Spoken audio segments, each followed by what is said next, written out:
Hey there, entrepreneur. Do you know your calm entrepreneur archetype?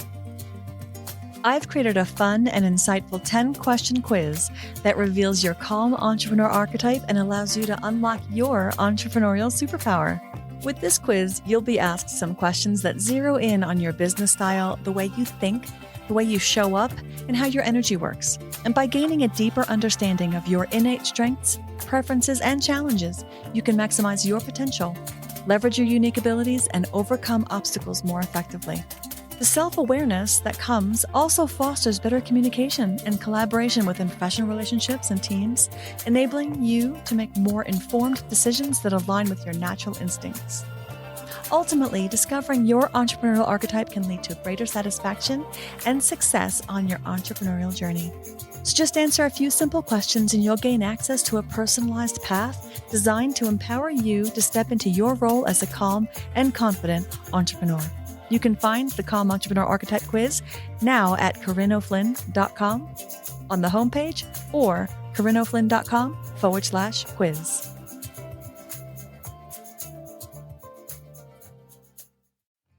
Hey there.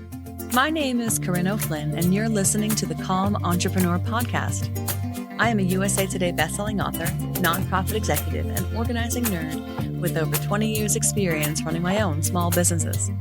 I teach entrepreneurs, solopreneurs, and small business owners like you how to organize your business, find more time, and deepen your alignment practice to experience more calm and confidence every single day. If you're looking for that intersection between practical business advice and spiritual goodness, then you're in the right place. So sit back, relax, and let's dive into this week's episode of the Calm Entrepreneur Podcast. Welcome to the Calm Entrepreneur Podcast. I'm your host, Corinne O'Flynn, and this is episode 23. This week, I want to talk about self-care in the framework of human design. And the reason why I want to do it this way is because I feel like I want everyone in the world to learn about human design. And I think that talking about it through the terms of self-care and the needs of the different types is a pathway in there, because I think that that's going to speak to more people in a way that doesn't require any real understanding beyond the very basic level of what human design and how that operates. It's interesting because when speaking to my friends and my coaching clients about their design, the way that it comes up is through self-care. It's through the needs of the individual person when they are feeling out of whack. So when things are not going according to plan, or when things don't feel like they're in flow, when you feel like you're out of alignment, the first thing you do is you take an inventory and you want to repair that. And when you're talking about like the larger themes in our lives, like self-care is a big deal. And when you understand your human design type and you can speak to your needs based on your type, that conversation has been eye-opening. Like, I can't even describe it for you. I was driving in the car with one of my girlfriends and she said something and I was like, well, you're a projector. So that means this. And the way that I said it to her, she grabbed my arm and she was like, oh my gosh, like that is so 100% clear. Like the clarity that was gained in that moment was beyond anything that she'd actually experienced before. But deeper than that, what it was a validation. It was this sense of being seen in a way that didn't happen before. Not that I hadn't seen her before, but that this problem was now more than just this interpersonal thing that she was dealing with in her relationships with certain individuals in her circle. It actually was this thing, the theme that she was dealing with in her life. So that's why I want to talk about self-care within the context of human design. So for those of you who don't know, human design is this beautiful, extraordinary system that combines astrology and the ancient Chinese I Ching and the Hebrew Kabbalah and the Hindu chakra model and quantum physics to provide us with a really unique tool for understanding ourselves and others. And that is really what it's all about. It's not a box. It's not a limit. It's not something that says, oh, this is you. This is what you are. And that's that. It has nothing to do with locking you in. What it is a roadmap. It's a blueprint. It's the path to self-love. And through that, it's the path to compassion for other people, for humanity, for everything. And at its core, it helps us understand how we work, how we operate, and it guides us on how we can live in harmony with our true nature. And that is what I think is probably like human design 101. When you take on the learning of human design, the first thing you're going to learn is that there are 5 types. There are 5 types. All the people in the world are sorted into these 5 different types. And then each type has a strategy. And that is a decision-making strategy. It's an operation strategy. It's an action strategy. And if you learn nothing more about human design ever, but you do learn your type and then your strategy, and you understand how to start to live your strategy by your type, you will be able to shift deeper into an alignment faster and with more clarity than I think ever before. So at the risk of like beating this fabulous horse, I will just leave it there. And if you are interested in talking to me more, you can go to my website, corinneoflynn.com. There'll be a link in the show notes, and click on the Work With Me tab. And then you'll get information there about how you can book a call with me and we can talk further, because I think that this is something that everybody can benefit from. Like if everyone in the world woke up tomorrow and they were given an envelope with this information in it, literally just your type and your strategy and instructions on how to live that, like the world would be such a different place, because I think that everybody would have this deeper understanding of themselves and then more space for everyone else. So, and it's interesting. I just the other day was emailing with a friend, and she had heard me talk about human design in a group that we were in. And I was so excited about it. I was like, oh my gosh, you guys, like, it's just unbelievable. This is what I want to do. And this is what I'm learning. And she emailed me and she said, here's my chart, but I don't know. And I believe that we live our lives and we function based on our past experiences, which of course that's true, 100% true. But here's my information, because I'm just so curious because of how you spoke about it. It was just so magnetic. And so I looked at the information that she gave me, and she actually only gave me a couple of pieces of information, like the summary information, which from that I was able to discern a lot of information for her to send back to her. And during that conversation, one of the things that I shared with her was, I don't think that human design is a divining tool. I don't think that it's future telling. I don't think that it's meant to. I don't think it can do anything like that. And I don't think it's meant to contradict our life experiences or the fact that we have free will and the fact that we are here living our lives. The core essence of what I take from human design is love and compassion. When you see yourself and see yourself reflected back through the language of human design, and I'm going to qualify this and say it's through the language of quantum human design in particular. And there is a difference between the two that I'll explain in a moment. When you see yourself reflected back in the language of quantum human design, you see it.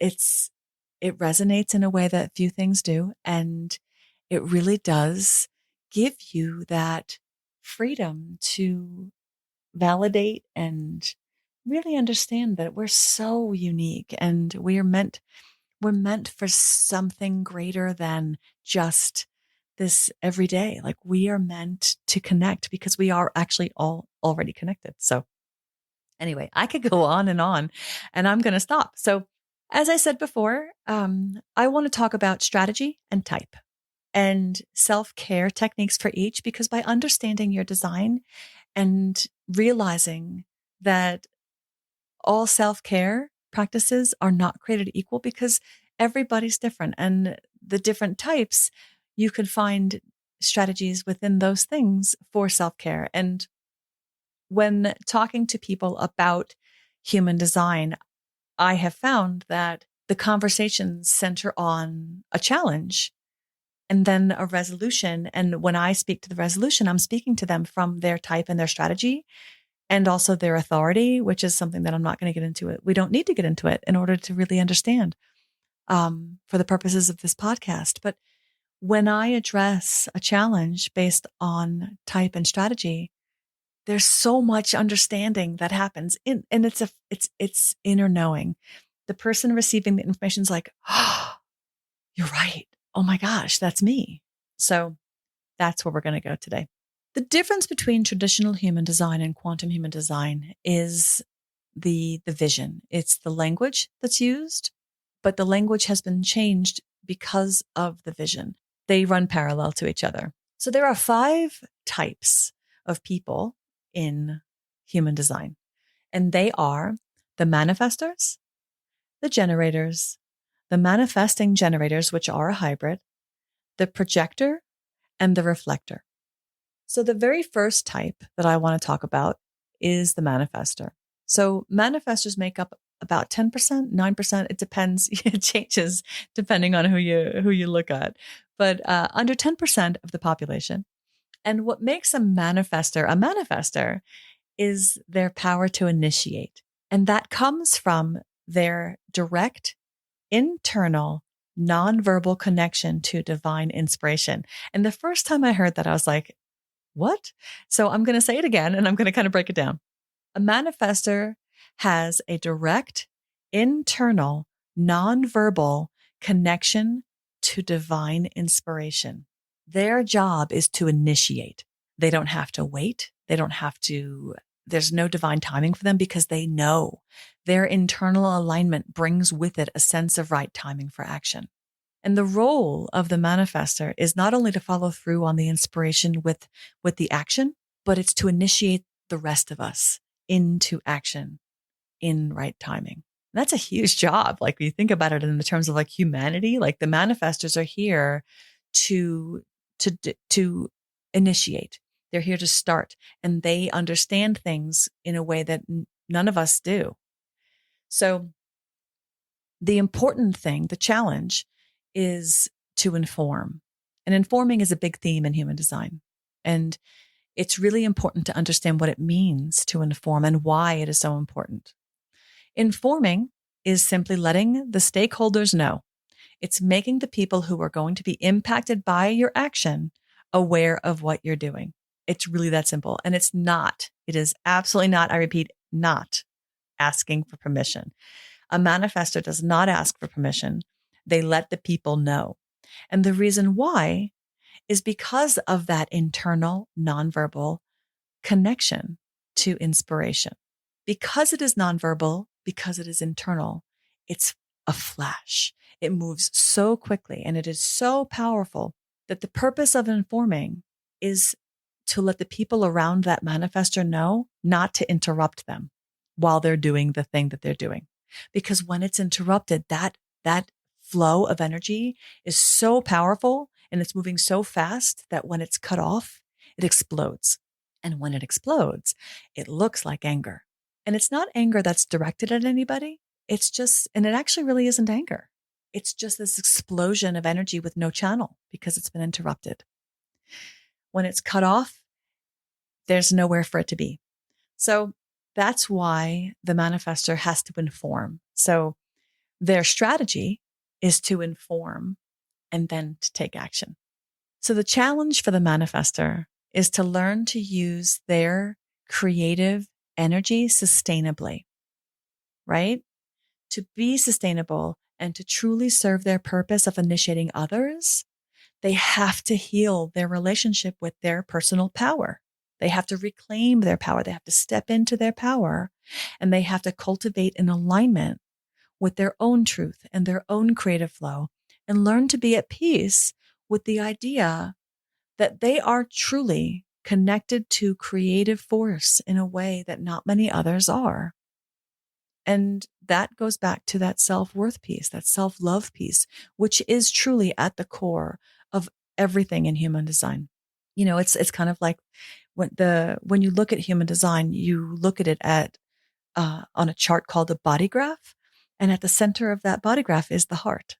And the heart, it's the calibration center in quantum human design, because the calibration center, the heart, is where we have the resonance for creation in the world. Like when people talk about manifesting requires heart coherence. It requires that the way that we feel is in line with the thing that we believe. And so when you are able to step into your power as a manifestor, when you are able to own your truth as a manifestor, then you are then in that flow, and you are then in coherence with a higher vibration of creation. And I know that that was a huge mouthful of woo, but you know what? I'm here for it. I'm all here for it. And if you want me to unlock that again, like just reach out, because I feel like I discovered this so that I can share it. Like it's been such a profound experience in discovering human design over the last couple of years, year and a half, I guess. And now that I am certified as a specialist in it, it's like I can't see the world without it. I'm looking at the world through the lens of it because it's everywhere. And it's it's a truth that I really can't, nothing else has been as real as this. So anyway, back to the manifester. Once the manifester is able to integrate the value of their power and their role in the world, what they can do is heal their feelings of being alone, because that is a struggle for the manifester. Because the manifester is this person who's operating on this channel that a lot of us just can't hear.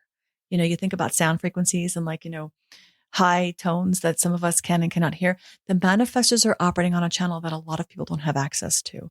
And that causes isolation, right? That causes separation, or the feelings of separation. And so that's where the informing comes in, right?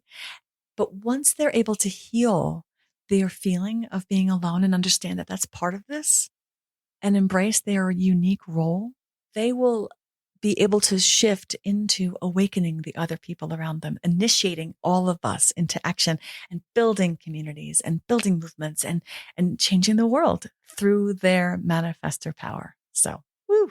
With all of that in mind, what does it mean to take on self-care for a manifestor? So, number one, rest and relaxation. Because manifestors move at such a fast pace, downtime is crucial.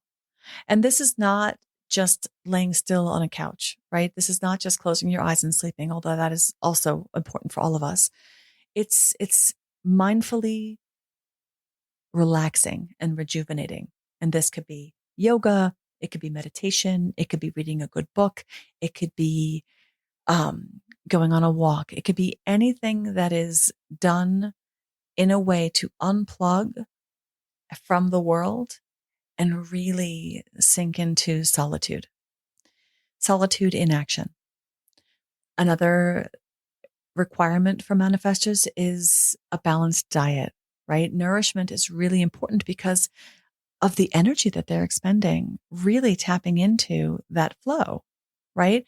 And manifestors often have an irregular appetite, right? So tuning into your own body's signals for hunger and satisfaction when it comes to your diet is really important. So the other thing is having a creative outlet, because there's so much initiation energy with the manifestor that it sometimes feels like this push to produce with the end result in mind, like there has to be success tied or monetary things tied to it. And that is not important at all. Like you need to have fun creation. So painting, writing, any form of self-expression will help channel that energy positively. So that feels like a lot of doing, but a manifestor, when they're in flow, is going to feel the need to do those things. And so finding a way to do that separate from your everyday, separate from your job, separate from other people, is really going to help you maintain that sustainability piece, which is so, so vital for all of us. Boundary setting is really important again. And this is what comes from that informing piece. Because of their impactful presence. Manifestors really do need to set boundaries to protect their energy. And that's about saying no when they're needed and prioritizing their own needs for creative outlets, for rest and relaxation. So that's something that's really important. And it's really important to practice informing. And if your child is a manifestor, it's important to inform them of things because they like to be informed. We all like to be informed, but it's part of the way that the manifestor operates. For children, it's important that we inform them, but it's also to teach them how to inform because there's a lot of that energy to just do. That's initiator energy. And when we learn that informing piece, which is so vital, it's part of the strategy for the manifestor. It's to inform and then initiate action. Inform first. So that is the last piece for the manifestor. So the next type is the generator. And these are the builders. These are the doers. So they represent about 38% of the population. And the generator's role is to turn inspiration into form. Okay. So they are here to excel in fulfilling that vision, right? And it's not about being the best at a skill or a job, but instead knowing how to navigate life with that drive to excel, knowing how to know what is the right thing to do and knowing how to learn and then following through until excellence is achieved. This is something that I struggled with when I first learned about the different types, because as a manifesting generator, I have part of the generator energy with mine. And the generator's strategy is to respond. And when I heard that, I was like, what does that mean? Like to respond to what? And it literally is to respond. And when you understand what that means, it's kind of magical because a generator has to train themselves to tune into their inner gut level feeling of what's right and then follow it, even if it defies the plans that they've made, even if it defies the vision, even if it defies what they thought was going to happen. But the challenge is to wait. Now, the manifestors that I mentioned earlier, they don't have any waiting requirement. They have initiating. They just let somebody know and they go. The generators and every other type, there is some form of waiting built into their strategy. So the generator has to wait for something to respond to. And one of the ways that this was described in Karen Curry Parker's videos, she has a YouTube channel that's just full of so much fabulous information. She talked about a generator or a manifesting generator deciding that they want to go on vacation. And instead of just sitting down at the computer and opening up the browser and booking trips, booking tickets to a place to go, they have to wait. And they have to wait for some kind of signal from the outside world to kind of validate that that's the thing. And we call those synchronicities, right? How many times have you had a conversation about something and then somebody else out in the world, anything in at all, bounced that back to you? That's what the generator needs to do because it's those hits from outside that give the green light that now is the time. And it's about timing for them. So the generator is designed to respond. And so the challenge is to learn to wait for the right step and to hone that ability to sit with and be with frustration, recognizing that frustration is the signal that something is coming. And one of the challenges for manifesting generators and generators is quitting too soon and understanding that frustration is actually part of the pattern of the generator types. Frustration is a sign that a door is about to open. You're about to level up, and it's talked about like a stair step. It's going to be a pattern in our lives forever that we are learning, and things aren't going according to exactly how we feel, and we're frustrated, and we just have to hold on. We have to hold on and we have to wait, and then we will level up. And that next thing will happen. And then the pattern repeats, unfortunately, because we keep on going and we level up. But at the door that we can't see, at that stair that's hitting us in the face because we have to jump up the next level is frustration. And we just have to learn to ride that out. So self-care For generators, and again, their strategy is to respond, right? They have to be able to wait to respond. So how do we do that? We kind of keep ourselves busy, right? While we're waiting with physical activity. So generators have a lot of abundant energy. Generators are called generators because they have a sustainable motor in their body graph. And again, I don't want to dig too deep into all the different details of what these things mean because it's not important. I think that it is important if you want to go there, but you don't need to know that in order to really improve your life by living your strategy by your type. So generators have a lot of energy. They have a lot of sustainable energy, but they have sometimes too much energy. So part of self-care for generators is physical activity, right? You need to dance, you need to run, you need to do something with your hands, you need to do gardening, you need to do something physical to run out your energy every single day before you go to bed. And if you're able to run all that energy out of you, whether that be running or, not running, it needs to be doing something physical. Whatever it takes to get that energy burned will be the thing that is self-care for you. That will provide rest. You'll be able to sleep more deeply when you have burned yourself out. I shouldn't say burn yourself out. When you burn off all that excess energy, you will be able to get that rest that you need. The other thing that generators need is a lot of mental stimulation, right? Puzzles, reading, learning a new language, anything that stimulates you mentally and challenges you to think and to dig deep is self-care for a generator. And this is interesting because as a manifesting generator, that speaks to me. I am always taking in information. I'm always signing up for classes. I'm always learning, always, always, always. And when I am done working for the day, I don't typically sit down and like rest or turn on the TV, although I do watch movies and things like that, like later. But after I'm done working and I'm done for the day and it's time to have me time, I sit on my computer and I open up whatever class I'm working through at the moment. Like it's truly how some of the generator types need that stimulation. Self-care for generators is also listening to your gut, learning to pay attention to your gut feelings because they are always going to be right and not acting on them. It's paying attention to them.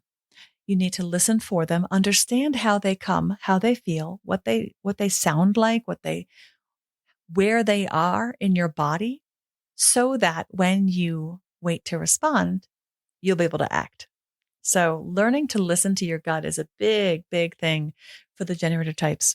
And then the last one for the generators is adequate rest. And again, they have lots and lots of energy, but you need to sleep to recharge, which all of us do, right? But the only way to get that sufficient sleep is to burn off all that excess energy. So my husband is a generator and I try to talk to him about this and he thinks that he thinks I'm practicing magic over here and we laugh about it. But on the days where he works out or on the days where he gets on the bike or on the treadmill or whatever it is that he did, those are the days that he sleeps the best. But when I say, hey, you know what? Did you notice that the last few days where you did this and you slept like a baby? He just says like, yeah, whatever. I don't want to listen to your magic. So there's that. And I'll say it here, belief is not required. Test this out. And when I first put this episode together, my show notes, I was considering talking about self-care and different personality types without really naming it because I wanted to just see if it would resonate more fully with more people, if it weren't attached to anything that we might have a preconceived idea about, because there is a lot of resistance when it comes to this. And I want to break that wall down. So self-care for generators is all about trusting their inner gut response, understanding what their personal gut response feels like, and then learning to wait, right? And also burning off the energy. So the next type is the manifesting generator. And this is the multitasker. And this is me. I'm the poster child for the manifesting generator. I'm the person who has so many plates spinning. I am always doing more things. I have like, I I don't have all the browser tabs open because I do not operate that way. But in an archetypal way, the manifesting generator is the person who has all the browser tabs open. They have like all these different things going on, and none of these things have anything to do with each other because there's just so much going on for them in their minds. And they have this craving for input and take it all in and learn, learn, learn. And there's manifesting generators make up about 30% of the population of the world. And they are a hybrid of the manifestor and the generator, but it's not just a cleanup. It's not a pure hybrid. You can't just say that everything for the manifestor is true and everything for the generator is true, because it isn't. It's truly a hybrid. So, like the manifestor, there is a blend of the manifesting energy, right? Because they also do have that internal nonverbal connection to that initiator. But there's also the fact that because there is the generator type, they can't initiate. So they have to wait for that inner response. They have to wait for right timing and that external factor. So the manifesting generator is connected to the flow of all the ideas, all the things to initiate on, all the things that they want to do and learn and be and share. But the difference is that they have to wait. They have that impulse to do. But when you push against the doing without waiting for right timing, it never works. And I can tell you that like this is something that I live. And when I learned about this, I was like, wow, like it's kind of weird to know that that's a thing, because it's like, I thought this was something that I struggled with. And then there's a lot of shame associated to the failures that I've had around those kinds of things that kind of fell flat.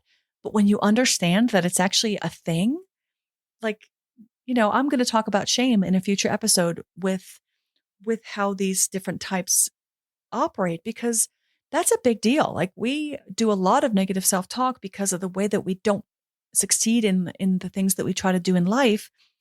But what if it's because we're doing it wrong? Like, what if it's not because we're doing the wrong thing, but we're just coming at it in the wrong way? What if it was simple?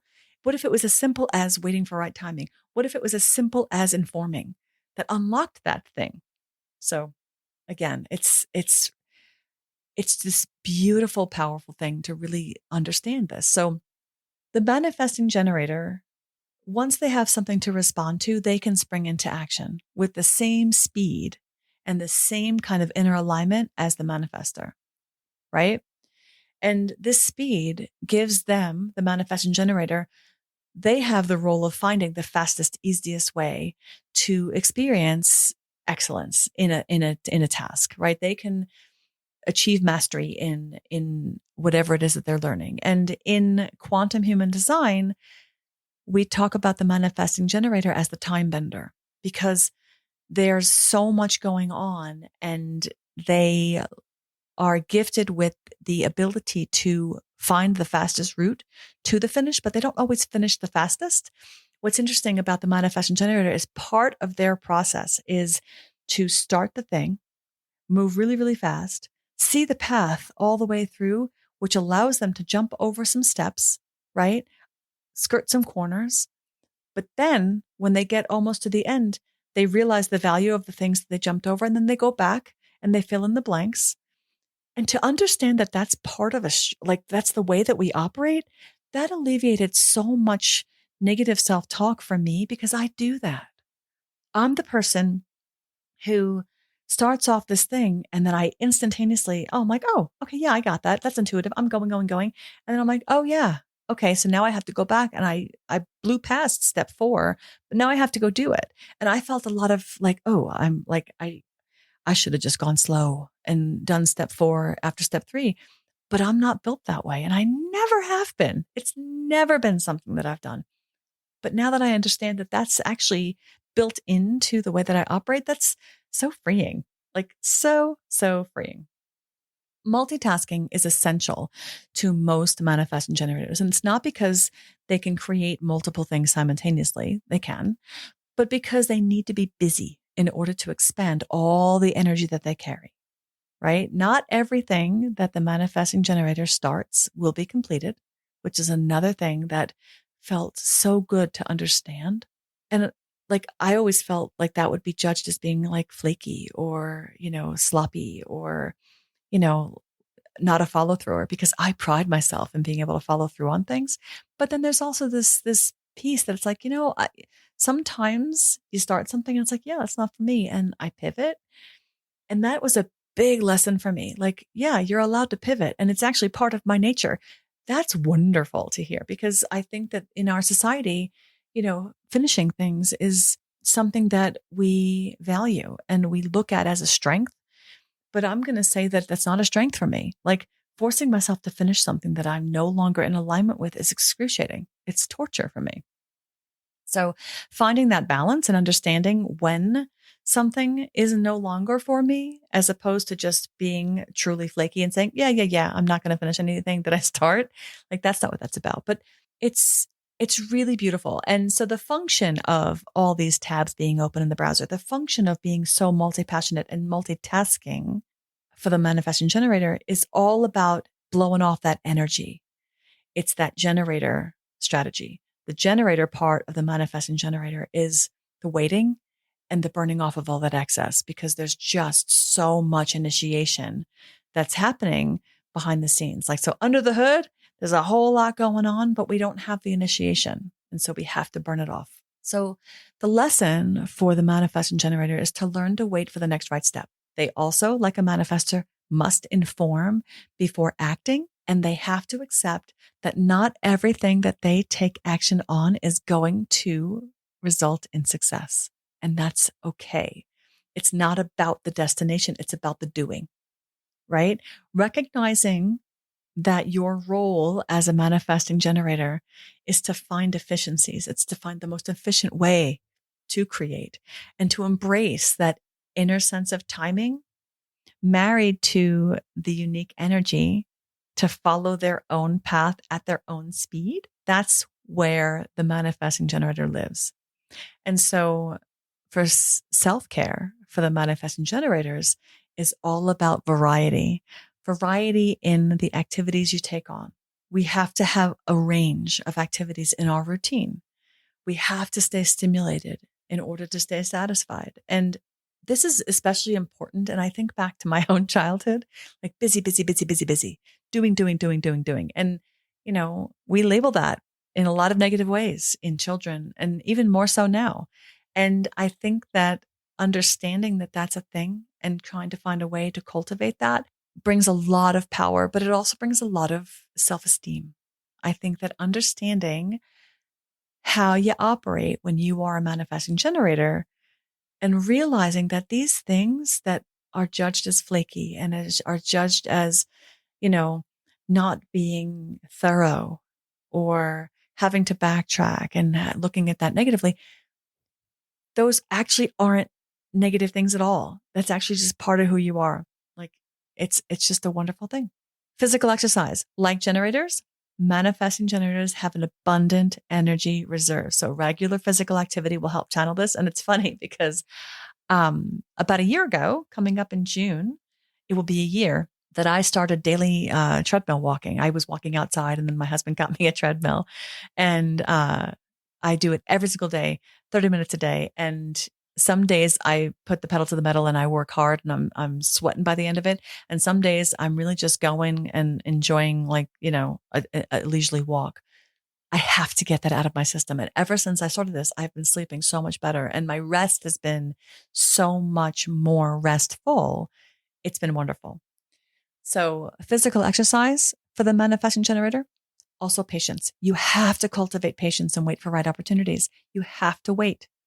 Rushing things leads to dissatisfaction 100% of the time, because when you're rushing, you're pushing against timing, and timing has to come. So that's been the big lesson for me ever since taking on the learning of human design and quantum human design. Learning to live by my strategy has shifted the entire trajectory of my world. Like, I have dropped into this sense of ease and flow in a way that I have never before. And again, rest. Even though it might feel like we can keep on going forever and ever and ever, a manifesting generator needs to take time to both physically and mentally recharge. And it has to be done mindfully. It has to be done on purpose.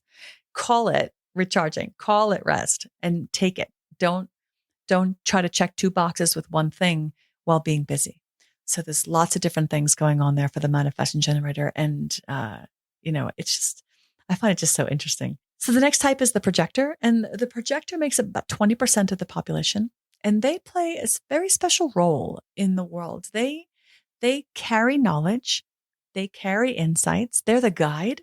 They have wisdom that has the potential to transform the way that we think and transform and improve the way we build the world. They process and work with energy really intuitively. They understand how energy works. They understand how energy flows, and they have a projected energy. And what the reason why they're called projectors. Projected energy requires that it be recognized. And that recognition is the invitation. It has to be invited. They have to be seen in order to be heard.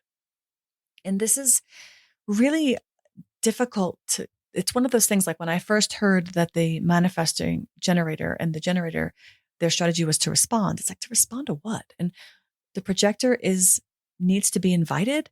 Like, invited to what?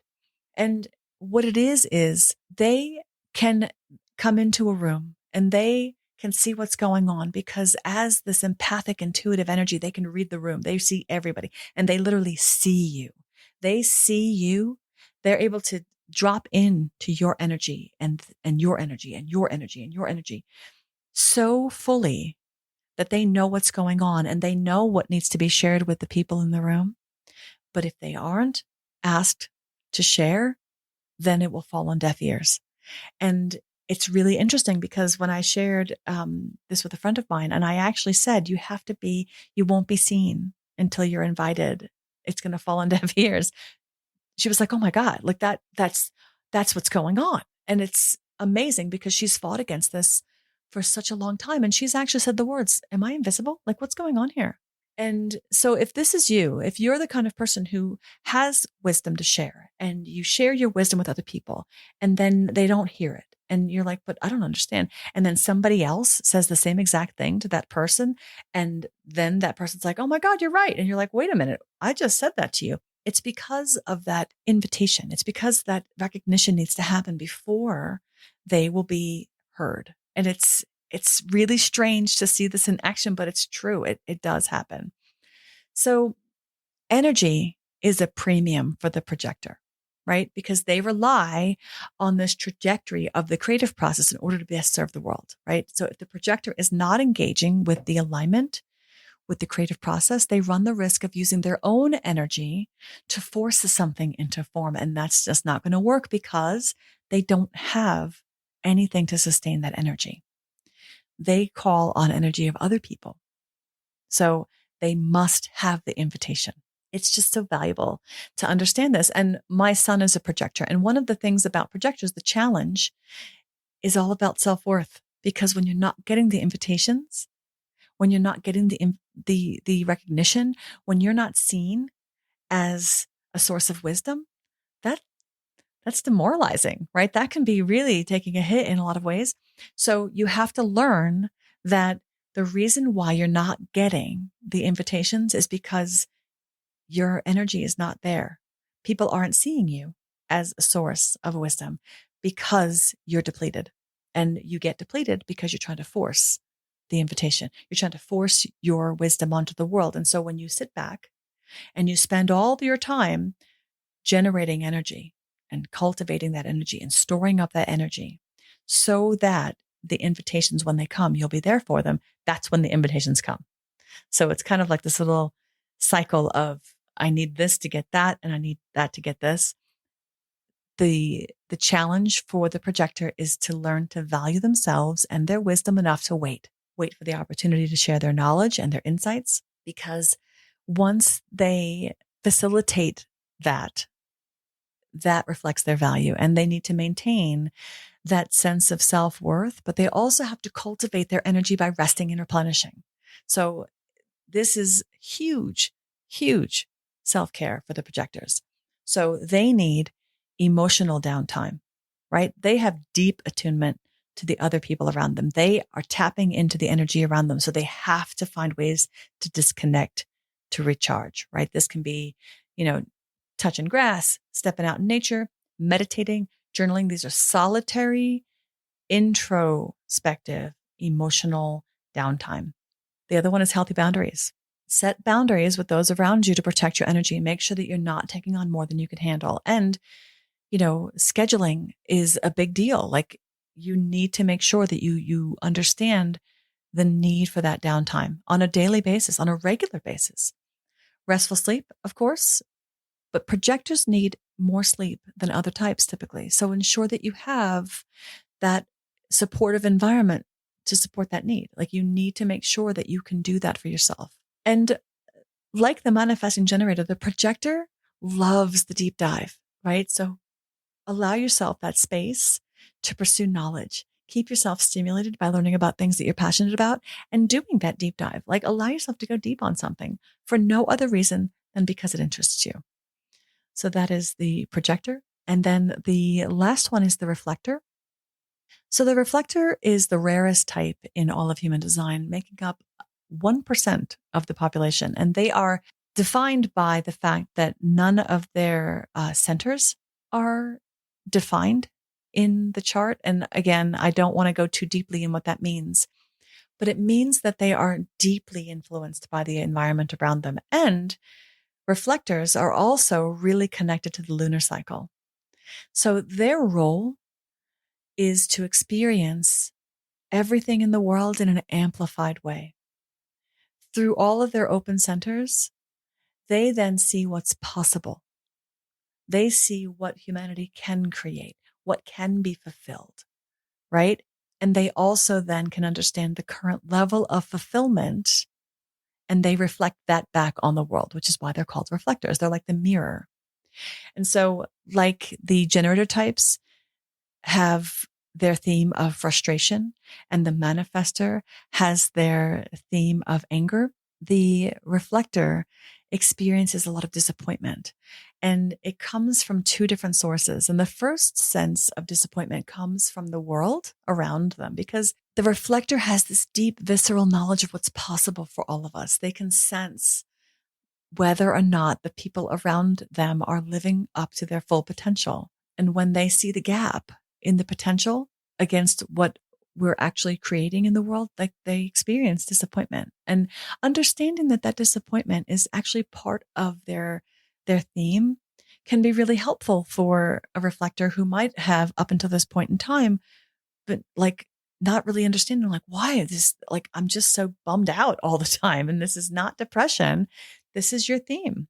It's a reflection of the world, right?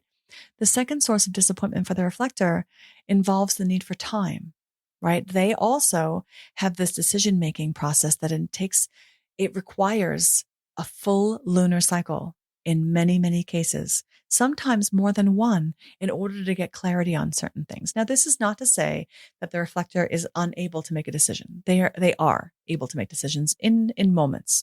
But when it comes to the larger things, like the big decisions in life, they need a lot more time. They need a full lunar cycle in order to come full circle, literally, on these big, big decisions. So they need the time, and they also need the ability to talk through their decisions with other people while they wait for clarity, right?